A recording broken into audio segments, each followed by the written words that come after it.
কি অবস্থা সবার দিনকাল কেমন যাচ্ছে? আলহামদুলিল্লাহ। তোর কেমন আছিস? আলহামদুলিল্লাহ রে। আচ্ছা শুন, কালকে যে তোদের একটা মেয়ের কথা বলছিলাম না, ওইটা মনে আছে? কেন কি হয়েছে? ওই মেয়েটা মনে করে আমার লাইক করে। কেমনে বুঝলে? আরে সব কিছু মুখে বলা লাগে না, অনেক কিছু আচরণেও বোঝা যায়। আচ্ছা তো কি ভাবলি?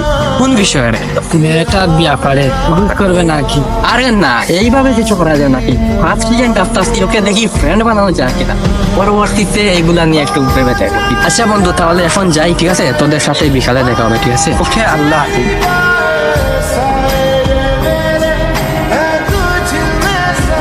কি খবর বন্ধু? তোমাকে তো দেখা যায় না। কেন আমাকে দেখবে না? এই তো আছি আলহামদুলিল্লাহ, তোমাদের সাথে তো দেখা হয়। বুঝলাম তো এসব নারীদের খেলা। আরে তোরা যে কিসব বলিস না, আরে এইসব কিছু না। আচ্ছা চল বাজারের দিকে যাবো নাকি? আচ্ছা চল। এসব তুমি কি বলো? ছেলে খারাপ পাইছো নাকি?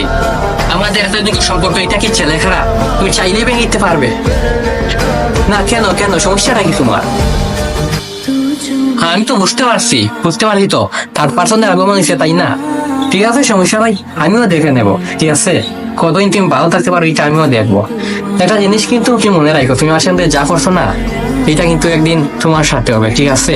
একদিন তুমিও কিন্তু এটা পস্তাবে আমার জন্য, এই কথাটা কিন্তু তুমি মনে রাখো, ঠিক আছে?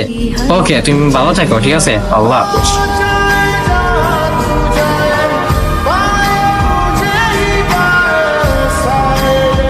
কিরে বন্ধু, তোর কি মন খারাপ?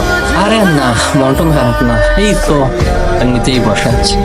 কি হয়েছে বল আমাদেরকে। আচ্ছা তাইলে শুন, তোদেরকে বলি, ঠিক আছে? তো কি আর বলবো, যে মানুষটার জন্য তোদেরকে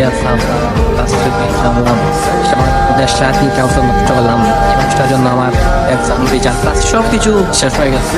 ওই মানুষটা তার পার্সেন্ট পাইয়া, ঠিক আছে, বুঝলা গেল, নাই থাকতে পারবে না, ঠিক আছে? সমস্যা নাই রে, সমস্যা নাই, ঠিক আছে, চলতে থাক। আরে বন্ধু, মন খারাপ করিস না, মেয়ে মানুষ এমনই হয়। বাদ দে, চল একটু মন ফ্রেশ করে আসি। না বন্ধু, আমি আজ আর যাবো না, তোরাই যা। আরে চল তো। আচ্ছা তোরা যখন এত করে বলছিস, চল তাহলে একটু বাজারের দিকে যাই। কাউকে ছেড়ে যাওয়ার আগে একবার ভেবে নিও, হয়তো তার পুরো দুনিয়াটাই চিরে তুমি।